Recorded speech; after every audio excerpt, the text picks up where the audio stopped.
우리 하나님 말씀 함께 나눕니다. 요한복음 1장 1절로 3절 그리고 14절 말씀을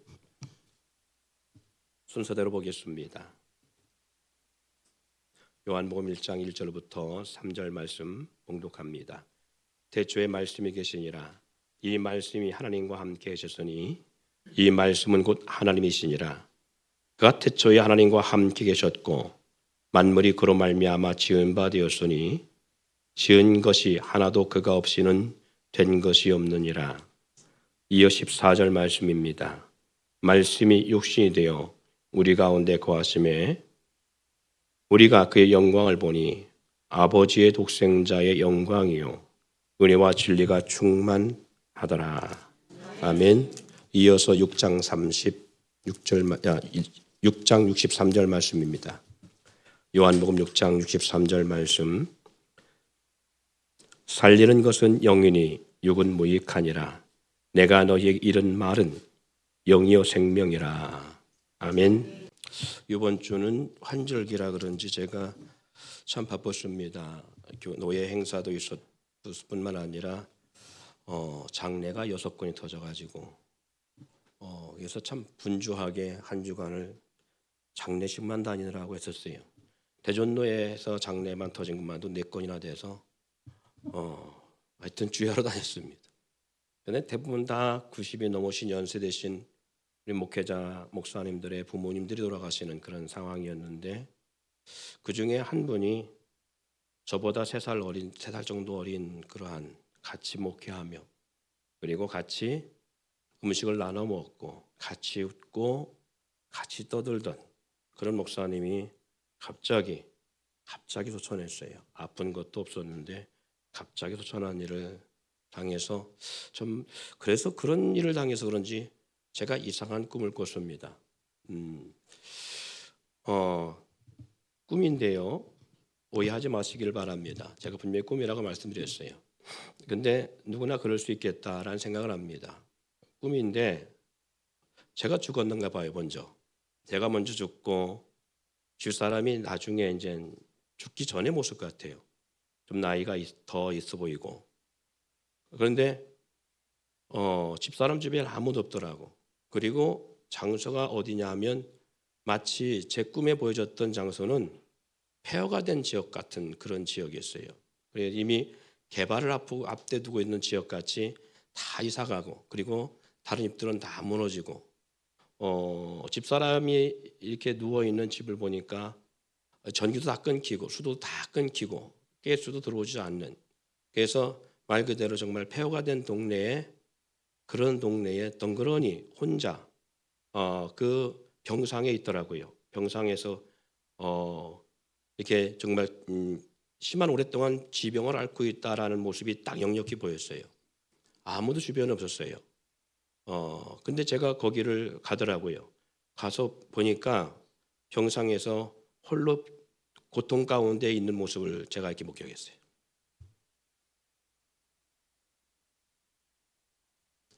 사람은요, 언젠간 다 죽습니다.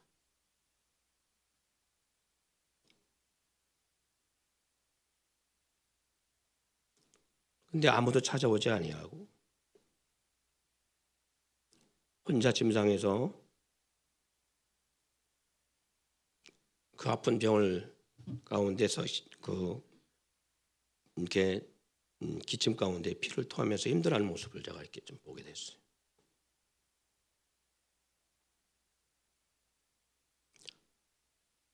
근데 꿈이 너무 선연해요.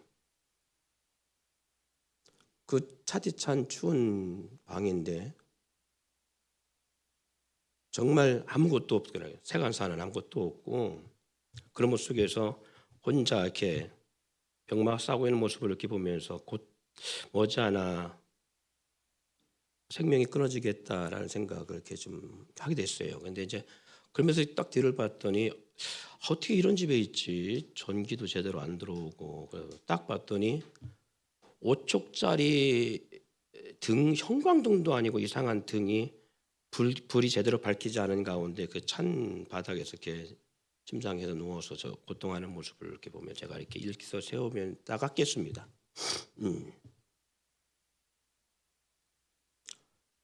근데 그게 제 모습이 아니지 않나 싶어요.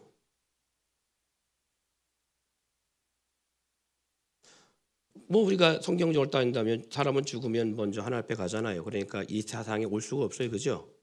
그러니까 성경적으로 맞지 않아요. 그래서 제가 간 것처럼 느껴지지만 순간 느낀 게 꿈에 깨면 이게 무슨 꿈이지라고 깨면 게 제가 아니고 주님이겠다 싶더라고요. 주님이 찾아오셔서 그렇게 안아주시고 위로하는 모습이 아닌가라는 생각을 깨자마자 하게 됐어요. 왜 자녀들이 없을까? 계속 가만히 생각해봤어요. 그랬더니 목회하기 바쁘니까 저도 저희 부모님을 또 그리고 우리 장인어른 장모님도 제대로 못 챙긴 듯이 우리 자녀들도 그런 모습이겠다 싶은 생각이 드는 거예요. 목회를 한다는 것 때문에 사실 가정은 돌아볼 수 없는 상황을 너무 당연한 것이고요. 그런 모습에 깨고 나서 만감이 교차하는 거예요. 제가 이 말씀 먼저 드리는 것은 여러분도 마찬가지입니다. 여러분도 우리 여기 연세 드신 우리 권사님들도 있지만 누군가 한 사람 가고 나면 홀로 남게 돼 있습니다. 자녀들이 와줄 것 같아요? 잘 안 와요. 오직 부부밖에 없습니다. 그렇지 않나요? 남편이 먼저 죽던 아내가 먼저 죽던 주님 앞에 가지만 남은 자는 혼자 남게 돼 있어요.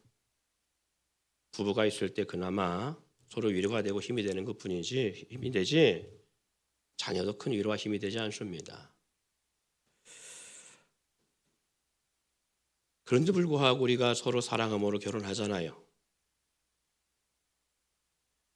서로 죽고 못 살 만큼 사랑함으로 결혼하고 살아가는데 어느 순간 서로 참 비참하리만큼 서로 싸우고 마음에 용서하지 못하고 용납하지 못하고 그리고 서로 미워하고 앙금이 남아가지고 그렇게 살아가요. 그리고 나서 이별합니다.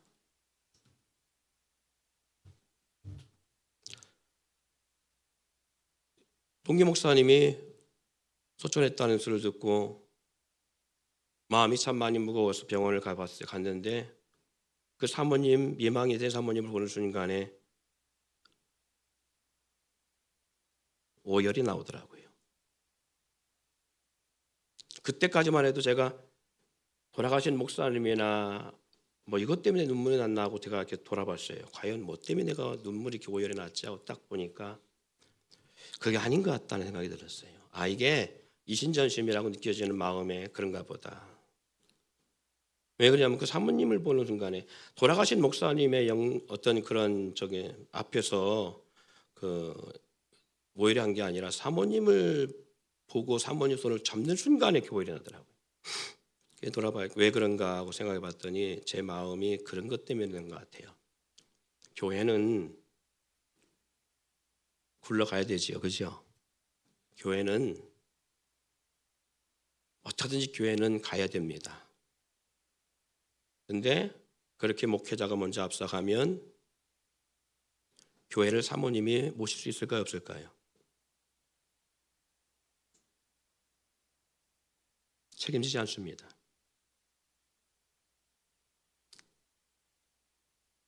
제대로 어느 정도 큰 교회들은 그래도 그렇게 먼저 목사님을 보내고 나면 대부분 큰 교회들은 그래도 이 자리를 아니면 좀 교회에서 사모님을 생각할 수도 있겠지만 저희 같이 이렇게 작은 교회들은 해줄 수가 없어요. 사례비도 제대로 안 나오는데 뭘 해주겠어요? 생활비도 제대로 안 되는데 어떻게 해주겠어요? 그렇지 않나요? 뿐만 아니라 교회에서 적금이나 아니면 노후를 위해서 뭘 들을 수도 없는데 뭘 할 수 있어요? 아무것도 할 수 없습니다. 그러면 사모님은 여기 버티고 있어야 될까요? 아니요. 다른 후임 목사님이 와서 목회할 수 있도록 그냥 조용히 나가야만 되는 거예요. 하물며 목회자 자녀들이 사회생활 속에 직장생활에도 하면 괜찮지만, 아니면 무슨 돈을 벌고 하면 괜찮지만, 목회하면 부모님 목회 부모 남은 위해서 해줄 수 있는 게 아무것도 없어요. 당시 자기들 목회 사역에 온 힘을 다해야 되지, 부모님을 또 맡아가지고 자기 목회하는 사역에서 쉽지 않습니다. 아마 그런 것들이 이렇게 점철되면서 더 마음에 제가 오해를 했지 않나 싶은 생각이 들었고, 사모님이 그 교회도 저희처럼 뭐 그러니까 해서 그런 모습 때문에 그렇지 않나 생각이 해봅니다. 어쩔 수 없는 그 부분들이겠지요.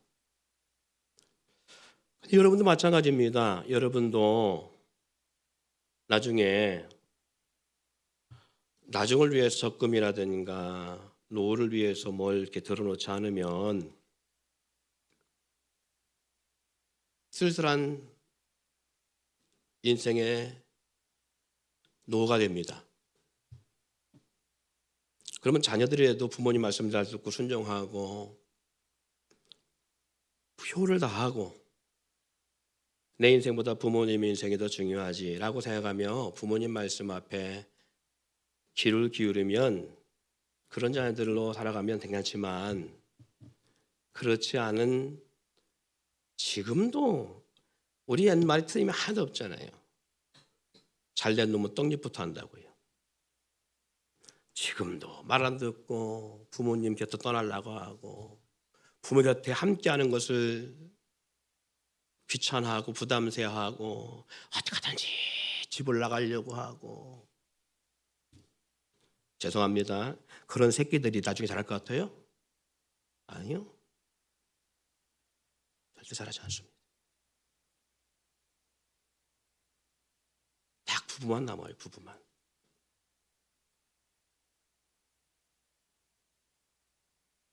근데 부부가 제일 중요한데 불구하고 그 부부들이 서로 하나가 안 돼 있어요. 서로를 위해 살질 않아요. 그러니 목회자의 마음이 얼마나 아프겠어요. 매번. 그런 가정을 볼 때마다 얼마나 마음이, 하나님이 원하시는 뜻대로 살지 아니하고 살아가는 모습은 얼마나 마음이 아프겠어요. 안 믿는 사람들이나 다르지 않고 안 믿는 사람보다 더 그렇지 못한 삶을 살아가는 모습을 목격하면 얼마나 그렇겠어요. 여러분, 이 세상에 언젠가는 우리는 다 떠납니다. 젊어 떠나든 나이 먹어 떠나든 다 우리는 이 땅에서 살다가 가요. 그런데 그것이 끝이 아니잖아요. 우리는 그래서 그것 때문에 우리 믿음 생활하는 거잖아요. 이 땅에 사는 동안에 우리가 살아있을 때 영원한 나라를 위해서, 그 나라에서 하나님의 은혜와 사랑 가운데 상급을 누리고 그 영원한 나라에서 우리가 존귀한 삶을 살기 위해서 이 땅에서 하나님의 은혜 가운데 예수 그리스도로 우리 가운데 허락하신 것, 그리고 그 예수를 믿음 중에 우리가 구원받고 주님 안에 살아가는 거 아니에요.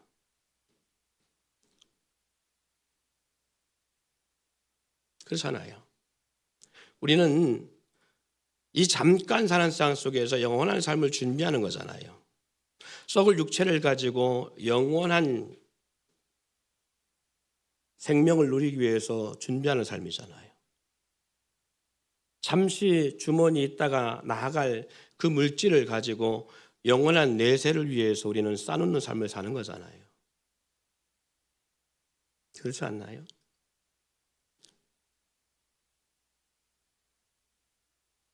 자식한테 짐을 줄 수도 없어요. 앞으로는. 왜? 문화는 모든 것은 다 넉넉할지 모르겠지만 살아가면서 생존의 문제 속에 우리 과거에보다 지금이 더 치열하고 더 살기 힘듭니다. 그러면 나이 먹어서 부모에 대해서 자녀한테 의지할 수 있느냐? 그것도 없어요. 자녀가 결혼하지 아니하고 평생 부모가 산다면 좀 의지할 수 있을지 모르겠지만, 그러나 내 새끼도, 내가 낳고 내가 기른 새끼도 내 말 안 듣고 부모의 어떤 부모에 대한 어떤 이런 것도 없이 그렇게 살아가는 애들인데 남의 집에서 온 자식들이 돌봐줄 것 같아요? 아니잖아요. 근데 유구한 영원한 삶을 살 것처럼 우리는 왜 그렇게 연합이 안 되나 모르겠어요. 부부간에. 왜 그렇게 하나가 안 되나 모르겠어요. 왜 용납이 안 되나 모르겠어요. 왜 끌어안고 용서하고 사랑하고 품고 나가지 못하는지 난 이해가 안 돼요. 죽어봐야 그게 될런지. 얼마 남지 않았다는 거예요. 우리의 삶이.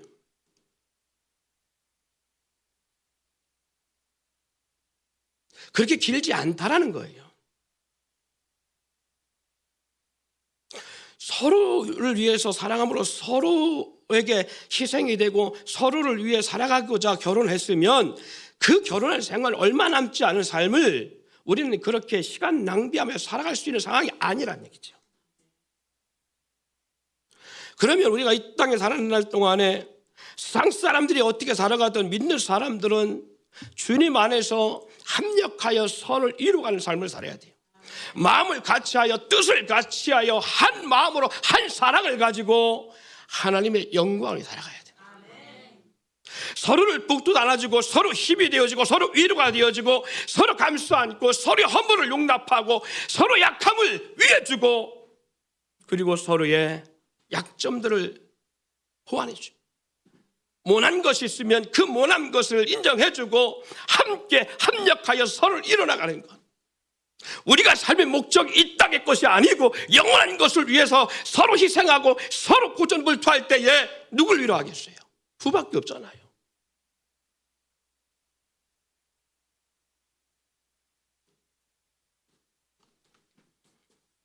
사랑하는 여러분, 저 말씀 시작부터 너무 무겁게 말씀드려 죄송합니다만은 잘 삽시다. 후회 없는 삶을 살 수는 없지만 덜 후회하는 삶을 좀 살아갈 수 있길 소망합니다. 여러분, 저와 여러분들이 오늘 말씀을 읽었습니다마는 사랑하는 여러분, 영생은 어떻게 얻어질까요? 이 땅에 우리가 사는 동안에 우리는 영원한 생명을 얻기 위해 살아가는 것입니다. 그럼 영생을 어떻게 하면 얻어질까? 여러분, 영생은 믿음으로 얻어지는 게 아닙니다. 영생은 믿음으로 얻는 것이 아니라 아는 것으로 얻어집니다. 영원한 생명은 우리가 믿어서 가는 것이 아니라 알므로 가는 거예요. 알므로. 요한복음 17장 3절을 찾아보세요. 요한복음 17장 3절.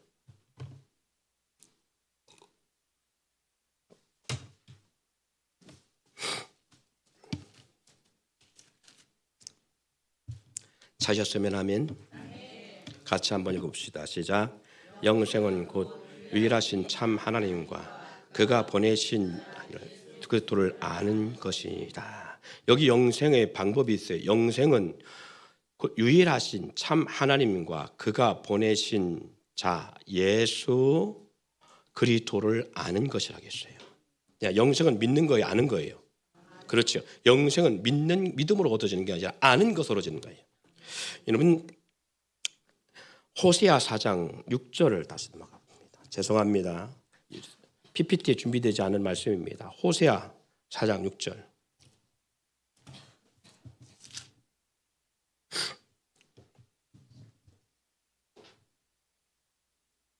자, 4장 6절 말씀 읽습니다. 시작. 내게 백성들아 지식이 없음으로 망하는도다. 내가 지식을 버렸으니 나도 너를 버려 내 제사장이 되지 못하게 할 것이요. 내가 내 하나님의 율법을 잊었으니 나도 내 자녀들을 잊어버리리라. 여기에 6절 초반부에는 내 백성들이 뭐가 없음으로 망한다고요? 지식이 없음으로 망한다는 거예요. 아는 것이 없음으로 망해요. 하나님을 알지 못함으로 망한다는 거예요. 그러면 이스라엘 백성들이 하나님을 몰랐습니까? 누구보다 하나님을 알았어요. 잘 알지요. 그러니까 하나님을 예배했지요. 이스라엘 백성들만큼 하나님을 안다는 자들이 됐습니까? 그런데 그걸 말하는 게 아니에요. 정말 하나님이 누구인지를 알아야 돼요. 아까 영생은 뭘로? 믿음으로 얻는다는 것이 알므로 얻는다고 했어요. 그렇지요. 아는 것으로 얻어지는 거예요. 오늘 호세아서도 말씀한 게 바로 그것입니다. 이스라엘 백성들이 망한 이유가 하나님을 알지 못함으로 망하는 거예요. 그럼 우리도 마찬가지입니다. 우리가 여러분 착각하는 게 뭐냐면 내 믿음의 열심으로 하나님 나라에 들어가는 게 아니에요. 하나님을 알므로 들어가는 거예요. 할렐루야. 그럼 하나님을 어떻게 알아야 될까? 하나님 어떻게 해야 될까?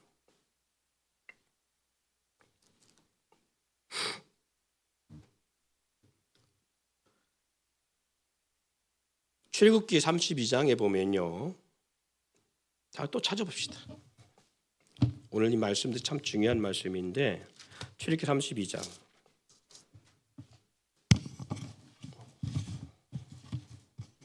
15절로부터 20절 32장 15절부터 20절 자 읽습니다. 시작. 모세가 돌이켜 산에서 내려오는데 두 증거판이 그의 손에 있고 그 판의 양면이 이쪽으로 글자가 있으니 그 판은 하나님이 만드신 것이요 글자는 하나님이 쓰셔서 판에 새기신 것이라. 여호수아가 백성들을 요란함의 소리를 듣고 모세에게 말하되 진중에서 싸우는 소리가 났나이다. 모세가 이르되 이는 승전가도 아니요 폐하로 부르시는 것들도 아니라 내가 듣기로는 노래하는 소리로다 하고 진에 가까이 이르러 그 송아지와 그 춤추는 것들을 보고 크게 놓아여 손에서 그 판들을 산 아래로 던져 깨뜨리니 모세가 그들이 만든 송아지를 가져다가 불살라 부수어 가루를 만들어 물에 뿌려 이스라엘 자손에게 마시게 하니라. 아멘. 지금 모세가 40일 동안 하나님의 산에 올라가서 씨름하는 가운데 하나님이 뭘 모세에게 만들어 줬느냐면 식계판 두 돌배를 만들어 줍니다. 그런데 오늘 본문 속에 16절에 보니까 이 판을 누가 만들었다고 했어요? 하나님이 만드셨습니다. 이 두 돌판을 하나님이 친히 만들었습니다. 그리고 그 하나님 친히 만드신 판에 누가 친히 글을 썼어요? 하나님께서 친히 그 판에 글을 썼는데 그 글이 내용이 뭐냐면 십계명입니다. 여러분 십계명의 첫 번째 계명이 뭐예요? 다른 신을 섬기지 말라. 다른 우상을 숭배하지 말라와 더불어 나오는 말씀이죠. 다른 신을 섬기지 말라, 우상 숭배하지 말라. 이 말씀이 첫 번째부터 시작해서 나옵니다.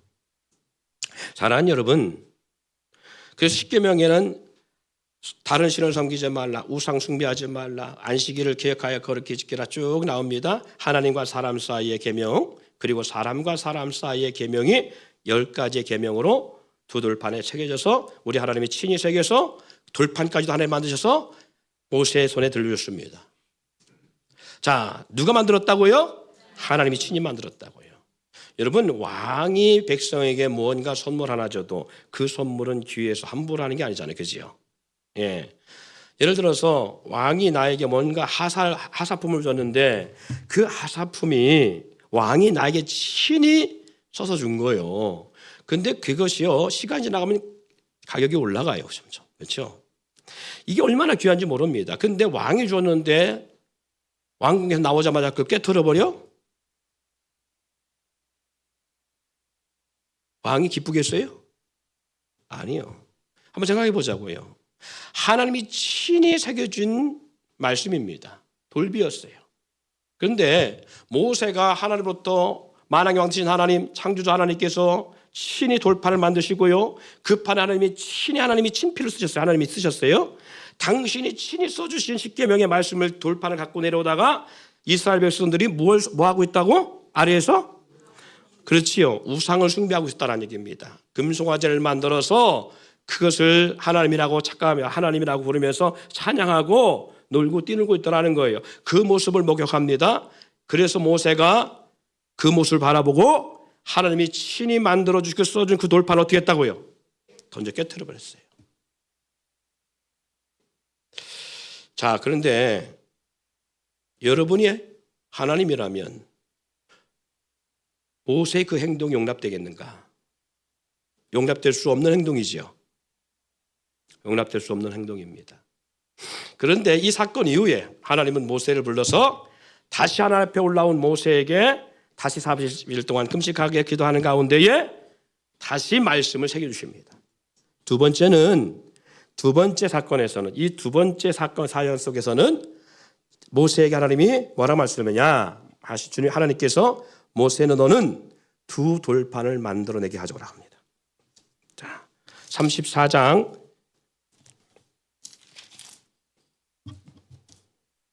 1절 보겠습니다. 1절 여호와께서 모세에게 이르시되 너는 돌판 둘을 처음과 같이 다듬어 만들라. 누가에게 하신 말씀이에요? 하나님이 모세에게 하신 말씀이지. 네가 깨트린 처음 판에 있던 말을 내가 그 판에 쓰리니. 자, 4절에 뭐라 말합니까? 모세가 돌판 둘을 처음과 같이 깎아 만들고 아침에 일찍 일어나 그 두 돌판을 손에 들고 여호와의 명령대로 시내산에 올라가니. 할렐루야. 이 판은 처음 만들었던 판은 누가 만들었어요? 하나님이 친히 만들었는데 두 번째 돌판은 하나님께서 누구에게 만들라 명령합니까? 모세에게 만들어라고 명령합니다. 다르죠?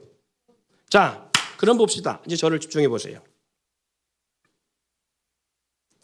하나님이 모세의 첫 번째 만들어주신, 하나님이 친히 만들어주신 이 선사해 준 두 돌판을 모세가 깨트려 버렸어요. 그런데 하나님은 이것에 대해서 한 말씀도 거론하지 않습니다. 모세야, 내가 너에게 친히 판을 만들어 말씀을 새겨줬는데 너는 어찌하여 그것을 잘 보존하지 못하고 그렇게 깨트려 버렸느냐 하지 않았어요. 그리고 그렇게 한 말씀도 그렇게 모세에게 책망하거나 꾸짖거나 거론하지 아니하고 모세에게 뭘 만들어라 말합니까? 돌판 두 개를 만들어 올라오라는 거예요. 자, 왜 하나님은 왜 하나님은 침묵하겠을까? 이유는 하나입니다. 그 돌판의 첫 번째 계명이 뭐라고요? 그렇지요. 두 번째 계명이 뭐예요? 그렇죠. 새긴 우상을 만들지 말라 그랬죠? 자, 그러면 이 말씀이 있는 이상 지금 밑에서 우상 숭배하고 있는 이스라엘 백성들은 어떻게 될까요? 그 말씀에 걸려 죽을 수밖에 없습니다. 심판받을 수밖에 없습니다. 광야에서 이들은 다 우상 숭배자들로 다 죽을 수밖에 없는 상황이 될 수 있습니다. 그러면 이 말씀에 걸리지 않으려면 어떻게 돼야 돼요? 이 말씀에 걸리지 않으려면 이 말씀이 없어야 되는 거예요. 이 말씀이 존재하고 있는 이상 이 말씀으로 인해서 다 하나님의 법에 어긋나 죽어야 되는 거예요. 하나님은 절대적으로 하나님의 법을 어기신 적이 없습니다.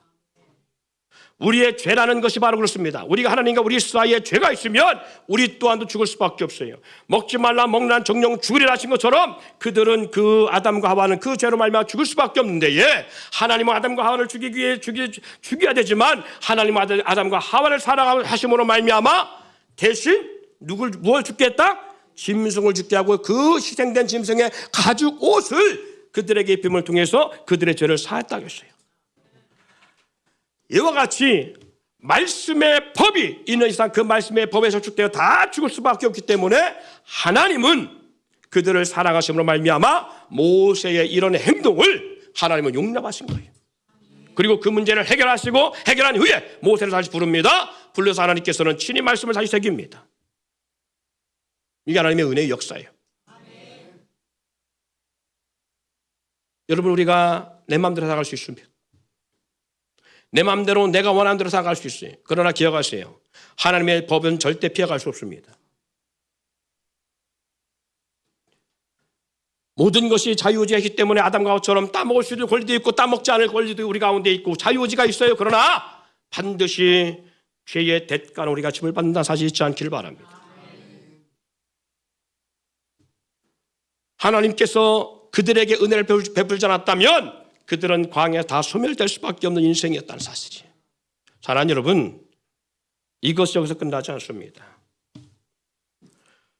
여러분, 야훼, 모세에게 처음 하나님 자신을 소개하는데 뭐라고 하냐? 야훼로 소개합니다. 이 야훼로 소개하는데 이 야훼라고 하는 단어 속에 어떤 뜻이 있느냐? 야훼라는 이 단어 속에는 우리가 언젠가 영상을 봤습니다마는 야훼라는 그 철자 속에 의미를 두고 있는 게 뭐냐? 못, 손, 보라라고 하는 뜻이 그 안에 담겨 있어요. 야훼라는 이름의 속 뜻에. 자, 그러면 못, 손, 뭐가 생각나요? 그렇죠. 예수와 연관성이 있죠. 하나님의 이름 속에 못, 손, 보라라고 하는 이름이 그 이름 속에 그것이 숨겨져 있는 의미가 있다면 오늘 하나님께서는 이 땅에 반드시 어떤 모습으로 온다는 거예요? 어떤 모습을 해결하기 위해서 온다는 거예요? 당신이 못에 친히 못에 박히시고 그 손에 못이 박혀 죽는다는 것을 담고 있다는 거예요. 어디 속에? 야훼라고 하는 이름 속에. 그러니까 오늘 2000년 전에 이 땅에 오신 예수님은 하나님의 아들이기 전에 누구라고요? 하나님 자신이라고요. 그래서 빌립보서 2장 이런 말씀하는 거예요. 너희 안에 이 마음을 품어라. 곧 그리스도의 예수의 마음이니 그는 근본 하나님의 본체시나. 그는 근본 하나님의 본체시나. 그러나 그 보좌에 있는 것을 거부하시고 자기를 죽기까지 내어주셨다고 말씀하고요. 친히 이 땅에서 자기를 친해졌다고 했어요. 여러분, 그래서 요한복음 1장 1절 3절에 우리가 보여주고 있는 읽었던 본문의 말씀이 뭡니까? 태초에 말씀이 계시니라. 이 말씀이 하나님과 함께 하셨으니 이 말씀은 곧 누구라고요? 하나님이라고요. 할렐루야. 창조주 하나님이라 말씀합니다. 그런데 요한복음 1장 14절 그 말씀이 뭘 입고 왔다고요? 육신의 몸을 입고 이 땅에 오셨다고요. 그 말씀이 육신을 입었다는 얘기는 하나님이 볼 수 없는 하나님이 볼 수 있는 하나님으로 우리 눈에 보이도록 육신의 몸을 입고 이 땅에 오셨다는 얘기예요. 그래서 뭘 하신 거예요? 저와 여러분의 모든 허물과 죄를 위하여서 십자가에 달려 죽으셨어요. 우리가 손으로 지은 죄, 발로 지은 죄 때문에 예수 그 하나님께서 신육신의 몸을 입고 오셔서 우리를 위해 당신의 손과 발에 못을 박히시고 십자가 달려 죽으셨어요. 우리의 모든 죄와 허물을 위해서 십자가의 대속 역사를 이루시고 3일 동안 우리가 들어가야 될 죄로 말미암아 들어갈 영원한 형벌, 꺼지 않는 불못에 들어갈 그 영원한 고통의 음부에 주님이 들어갔다가 3일 만에 부활하신 거예요. 부활하신 예수님께서 제자들에게 나타나서 의심 많은 도마에게 뭐라 말합니까? 의심 많은 도마가 뭐라고 했어요? 부활하신 예수님에 대해서 말하고 있으니까 나는 예수님과 손과 옆구리에 못자국과 창자국을 보아야 예수님이 부활했다는 걸 믿겠다라고 했어요. 그래서 부활하신 예수님께서 도마에게 나타나서 뭐라고 했어요? 보라, 내 손을 보라. 못, 손 보라. 하나님께서 모든 것을 그렇게 이름으로 하셨어요. 자, 아까 제가 처음 호세아 4장 6절 말씀, 내 백성이 뭐가 없으므로 지식이 없으므로 망하는도다.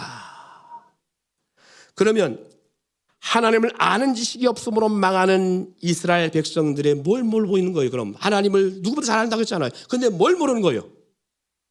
그 하나님이 이 땅에 어떻게 오셔서 어떻게 죽으실 것과 누구를 위해 죽으실 건가에 한 분명한 이 메시지를 이스라엘 백성들은 믿지 않고 받아들이지 않는다는 얘기입니다. 그래서 망하는 거예요. 영생은 믿음에서 주어진 것이 아니라 알므로 주어지는 거예요. 그래서 마서에 말씀합니다. 믿음은 들음에서 나고 들어야 되는 거예요. 들음은 예수 그리스도의 말씀으로 말미암아 되느니라. 사랑하는 여러분, 저와 여러분의 영생을 얻게 되어지는 역사가 바로 뭐라고요?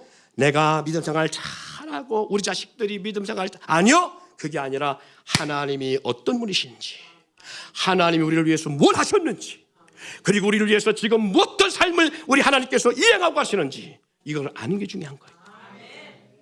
여러분, 그러므로 말미암아 보세요. 이 두 돌판이 깨져야 저들이 사는 것처럼, 할렐루야. 이 두 돌판의 역사는 바로 뭘 의미하고 있다? 이 땅에 말씀이 육신에 오셔서 그 말씀이 우리 가운데 우리가 죄로 말미암아 그 말씀을 비춰봤을 때 드러날 수밖에 없는 모든 죄성, 그 죄성을 대신해서 그 말씀이 죽어야 우리가 살아요. 할렐루야. 두 돌판에 말씀이 깨어져 없어져야 이스라엘 백성이 우상 숭배한 이스라엘 백성들, 다른 신을 섬긴 저들이 사는 것처럼 말씀이 육신이 되어 와서 우리를 위해 죽어져야, 말씀이 사라져야 우리가 사는 거예요. 그런데 이 말씀이 사라지면 법이 어떻게 돼요? 무법천지가 되잖아요. 그래서 하나님께서는 이스라엘 백성에게 다시 말씀을 주십니다. 죽은 말씀을 대신하여 다시 새로운 말씀을 주셨어요.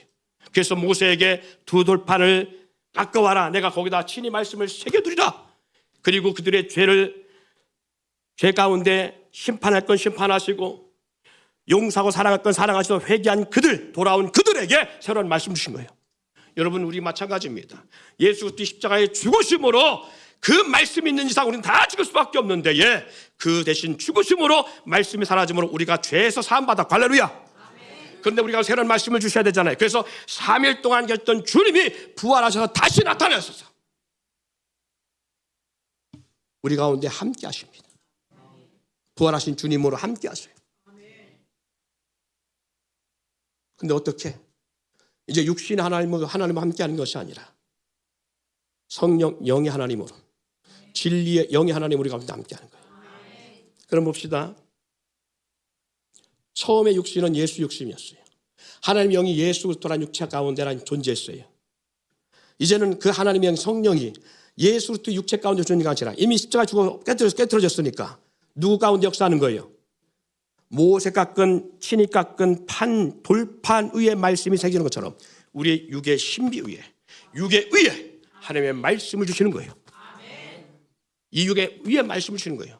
그래서 우리 육 가운데 하나님의 영이 거하시고 하나님의 진리의 영으로, 성령의 영으로, 진리의 영으로 거하시는 거예요. 그래서 영과 진리로 예배할 때에 하나님이 그 예배 받으시는 거예요. 할렐루야. 좀 어렵지요?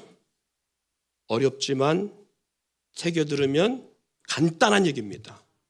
그런데 이 말씀을 딴 생각하면 무슨 얘기인가 그럴 수 있어요. 여러분, 그래서 부활하신 주님이 이제는 육신으로 거하지 아니하고 모세가 친히 쓴 돌판에 말씀이 새겨지듯 육신의 우리 가운데에 영의 말씀이 새겨지고 있는 거예요. 할렐루야. 그래서 주님은 반드시 부활해야 되는 것이고 성령으로 우리 가운데 거해야 되는 거예요. 이것을 너희가 알고 믿느냐는 거예요. 그래서 우리는 중요한 것이 영생은 믿음으로 되는 것이 아니라 아는 것으로 되는 거예요. 우리가 이것을 알고 믿음으로 받아들인다면 저와 여러분 가운데 하나님의 영의 친히 함께 하시는 신성의 사람이 되는 것이. 그래서 요한복음 6장 34절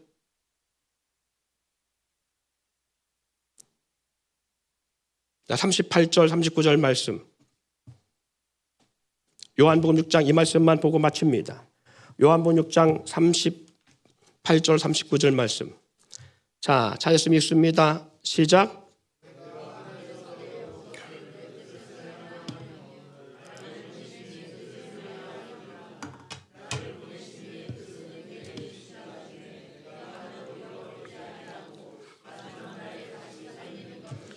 아멘. 내가 안에서 내려온 것은 내 뜻을 행하려 함이 아니요 나를 보내신 이의 뜻을 행하려 함이라.